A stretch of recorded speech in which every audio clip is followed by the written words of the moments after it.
حلبان فرحان علي حسين محمد حسين رادم باعظم gudoomiye Prof Maxamed Cusmaan xildhibaan Prof Maxamed Cusmaan dhagajul waxday waa doorashadii maanta ka dhacday xarunta kumeel gaarka ee xubnaha golaha wakiilada aqalka sare iyadoona doorashadu ay ku loolameen xildhibaano gaaraya 16 mudane oo 7 kamid ahi ay u tartameen xilka gudoomiye ku-xigeenka koobaad ee baarlamaanka aqalka sare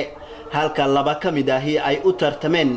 gudoomiyaha baarlamaanka aqalka sare iyadoona 7 kale ugu dambeysay ay u tartameen xilka gudoomiye ku-xigeenka labaad ee baarlamaanka aqalka sare hardanka doorashada kadib ayaa waxaa la doortay 3 xildhibaan oo noqonaya gudoomiyaha baarlamaanka aqalka sare iyo labadiisa ku-xigeen Cabdi Xaanshi oo kamid ahaa baarlamaankii 9aad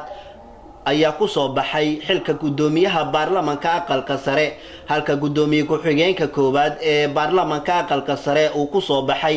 Abshir Bukhari iyadoona ugu dambeyn kursiga labaad ee gudoomiye ku-xigeenka aqalka sare uu ku soo baxay xildhibaan Mawlid Xuseen Guhad waxaana natiijada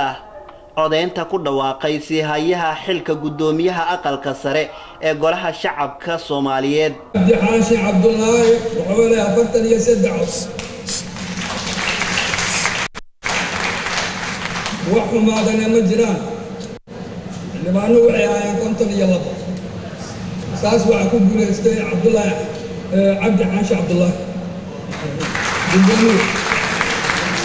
بالدنيا هذا الكسرة وعكوب بوليستي عبد حاشي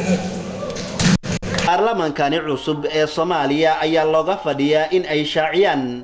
xilliga ay dhacayso doorashada madaxweynaha federaalka Soomaaliya Abduqaadir Maxamed Cabdullaahi Qoslaaye wararka STN Muqdisho